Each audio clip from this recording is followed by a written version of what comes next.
Hello everyone, I'm Angelica with Beatrice Estavo. Today I will discuss about nouns, the definitions and different types of nouns. So since you already know what a noun is, I'll just go over it and discuss it briefly so you don't forget.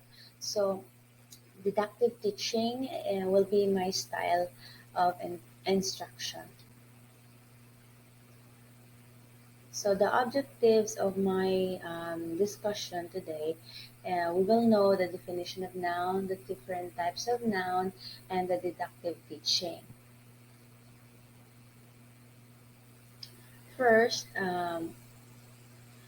let's look for the definition of noun. So we already know noun is a word that names something such as person, things, place, animals, or idea. And what is deductive teaching? So deductive teaching it's a method involves a teacher-centered approach to representing new content um, to students. So also this approach, it begins by providing rules to learners along with examples which are followed by specific activities so that they can practice.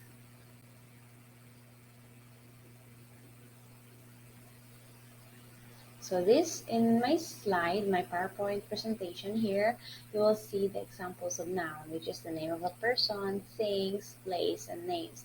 So each idea, each names.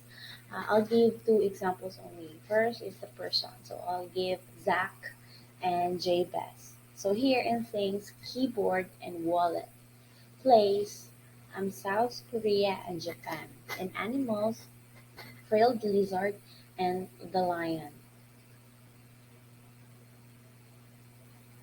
Now, we will proceed to different types of noun. First is the proper noun. Here, proper noun is a specific noun or it has specific name of a person, place, things, and it always starts with capital letters or capitalized. For example, does Tina have much homework to do this evening? So Tina here is the proper noun because it's the name of a specific person. So the next example is I would like to visit my old hometown. Here, the hometown is the specific name of a place. Next type is the common noun. So this one is a generic name or general of an item in a class or a group. It is not capitalized unless appearing at the beginning of a sentence or in title. For example, the girl crossed the river. The noun there or the common noun is the girl since it doesn't give a specific name of a person or the girl. Next is types of common nouns. So common nouns has three types. So the first one is the concrete noun is something that is perceived by senses or something is physically or real. For example, I heard doorbell. So here doorbell are real thing that can be sensed. Next is the abstract noun. It is something that cannot be perceived by senses. So here, for example, we can't imagine the courage it took to do that thing. So the courage there is the abstract noun since we can't or cannot be perceived by senses. Next is the collective noun. So here, the collective noun denotes a group or collection of people or things. For here, for example, the pack of lies is disgraceful. The word pack there, pack of lies, as used here as a collective noun. So connective nouns take a singular verb as if they are one entity, or in this case, the singular verb is. So another example, a pride of lions roamed the savannah. So the word or the phrase "pride of lions" is also a collective noun.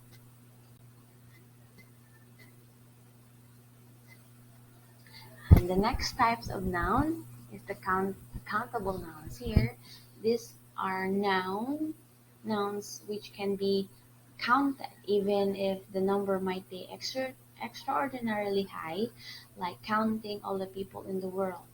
So here, countable nouns can be used with a or an, the, some, any, a few, and many.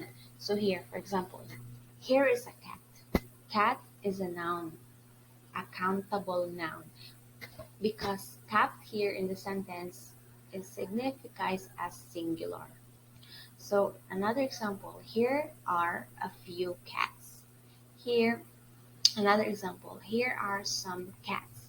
So the cats there, countable. It's either two or more.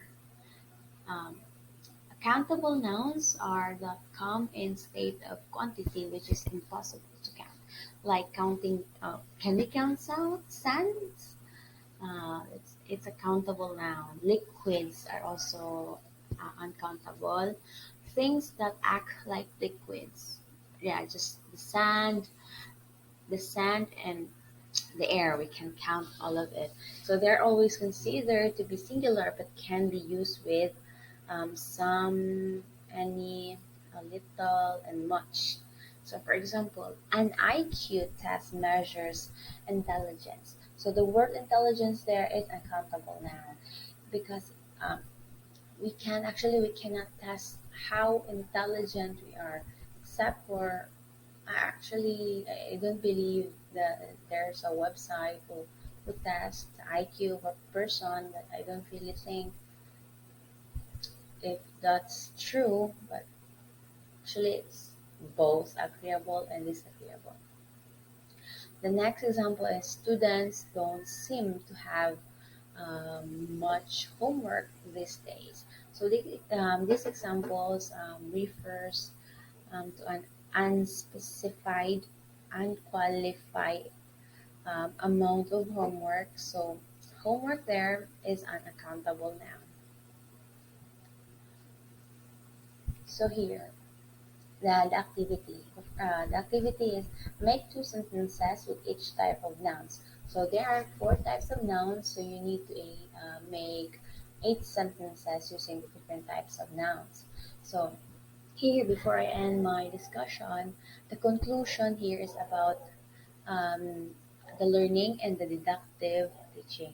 So, learning is a never ending process, and one should always be eager to unlearn, learn, and relearn new things with actually in here it's applicable to all, even the professionals. They also learn from their colleagues, um, students, or from the society and environment. So here, this will be to ensure continuity of the process that during this, it is the responsibility of a teacher to make content um, to delivered correctly and in a comprehensible way. So institutions across the world using different types of teaching grammar, which have their own advantages and drawbacks. So among the two, among the all, or if we compare to the deductive and deductive, the deductive teaching method is the best for short lessons, as it takes less time, but students' participation is limited. Whatever may be the method, efficient planning and delivery have to be the main purpose to for best results in this discussion. That would be all.